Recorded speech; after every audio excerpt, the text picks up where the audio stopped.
श्री स्वामी समर्थ. नमस्कार मित्र आणि मैत्रिणींनो, येत्या 25 जुलैला आषाढी एकादशी आहे आणि याच दिवसापासून पवित्र चतुर्मासाला सुरुवात होत आहे. पुढील 4 महिने म्हणजेच कार्तिक शुद्ध एकादशीपर्यंतचा हा काळ आपल्या आरोग्यासाठी आणि आध्यात्मिक प्रगतीसाठी अत्यंत महत्त्वाचा मानला जातो.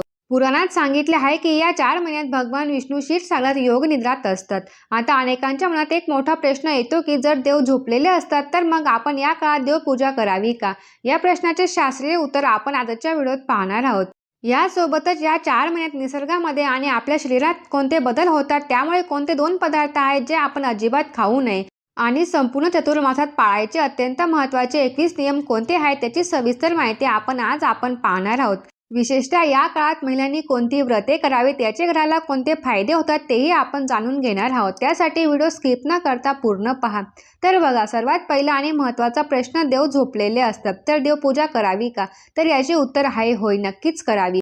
येथे देव झोपणे याचा अर्थ असा नाही की सृष्टीची सर्व कार्य थांबते. हा काळ म्हणजे निसर्गाच्या आत्मपरीक्षणाचा काळ आणि विश्रांतीचा काळ असतो. या काळात वातावरणात नकारात्मक ऊर्जा वाढण्याची शक्यता असते. तसेच सूर्यप्रकाश कमी असल्यामुळे आपली रोगप्रतिकार शक्ती आणि पाचनशक्ती सुद्धा मंदावलेली असते. जेव्हा आपण या काळात नेहमी देवपूजा करतो, नामस्मरण करतो किंवा घरात धूप दीप लावतो, तेव्हा घरातील सकारात्मक ऊर्जा टिकून राहते. देवपूजा आपल्याला मानसिक बल देते आणि मनातील नकारात्मक विचार दूर ठेवते. त्यामुळे चतुर्मासात नेहमीपेक्षा जास्त भक्तिभावाने आणि एकाग्रतेने पूजा करावी. या काळात केलेल्या उपासनेचे अनेक पटीने फळ मिळते असे आपले शास्त्र आपल्याला सांगते. चतुर्मासात आहाराला खूप मोठे स्थान आहे. आयुर्वेदानुसार या काळात 2 गोष्टींचा त्याग करणे आरोग्यासाठी अत्यंत गरजेचे मानले जाते. पहिला पदार्थ म्हणजे वांगी आणि दुसरा पदार्थ म्हणजे दही खाणे. या काळात दही खाणे टाळले जाते, कारण बघा, श्रावणात पालेभाज्या आणि त्याचबरोबर भाद्रपदात दही खाणे टाळावे. पावसाळ्याच्या दिवसात हवेत आर्द्रता जास्त असते, त्यामुळे पालेभाज्यांवर बारीक कीटक किंवा जंतू बसण्याची शक्यता असते. तसेच या दिवसात आपली पचनक्रिया मंद असते आणि पालेभाज्या पचायला जड असतात. वांग्यामध्ये या दिवसात कीड लागल्याचे प्रमाण जास्त असते, त्यामुळे शरीराचे आरोग्य उत्तम राहावे, पोट बिघडू नये आणि कोणत्याही प्रकारचा संसर्ग होऊ नये यासाठी हे पदार्थ चतुर्मासात न खाण्याचा नियम आपल्या पूर्वजांनी अत्यंत विचारपूर्वक बनवलेला आहे.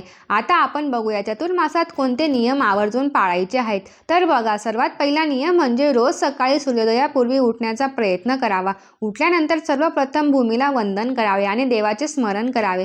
रोज घराची स्वच्छता करून मुख्य दरवाजासमोर रांगोळी काढावी. सकाळी आणि संध्याकाळी घरात तुपाचा किंवा तेलाचा दिवा नक्की लावावा. पूजेच्या वेळी घरात शंखनाद किंवा घंटानाद करावे. यामुळे नकारात्मक ऊर्जा दूर होते. किमान 10 ते 15 मिनिटे कुलदेवतेचे किंवा ओम नमो भगवते वासुदेवाय या मंत्राचा जप करावा. दिवसातून फक्त 2दा जेवावे. अनेक वेळी खाणे टाळावे. संपूर्ण 4 महिने शक्यतोवर सात्विक आहाराचे सेवन करावे. कांदा आणि लसूण याचा वापर आहारात कमी करावा किंवा भाजीत अजिबातच वापरू नये. मांसाहार आणि कोणत्याही प्रकारच्या व्यसनांपासून पूर्णपणे दूर राहावे.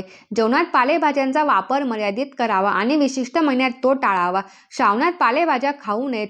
भाद्रपद महिन्यात दह्याचे सेवन टाळावे. आश्विन महिन्यात दुधाचा वापर कमी करावा. कार्तिक महिन्यात द्विदल धान्य म्हणजे ज्या धान्याचे 2 भाग होतात असे धान्य खाणे टाळावे. चतुर्मासात तांबे किंवा पितळाच्या भांड्यातील पाणी पिणे आरोग्यासाठी चांगले मानले जाते. बाहेरच्या उघड्यावरील किंवा शिळे अन्न खाणे पूर्णपणे बंद करावे. रात्रीचे जेवण हलके आणि सूर्यास्तानंतर लवकर घेण्याचा प्रयत्न करावा.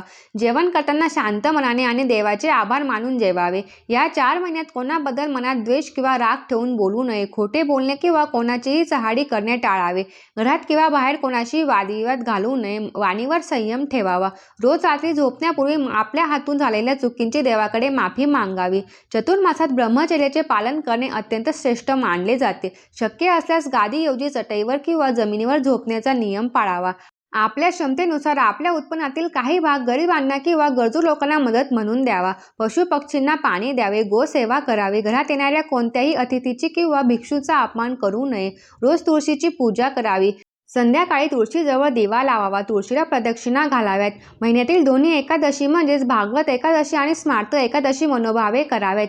एकादशीच्या दिवशी उपवास करावा आणि केवळ फलाहार घ्यावा. चतुर्मासात दररोज अंघोळीच्या पाण्यात थोडे गंगाजल किंवा तुळशीचे पान टाकावे. कपाळावर टिळा लावून किंवा कुंकू लावल्याशिवाय पूजेला बसू नये. घरातील मोठ्या माणसांच्या आई वडिलांचा रोज आशीर्वाद घ्यावा.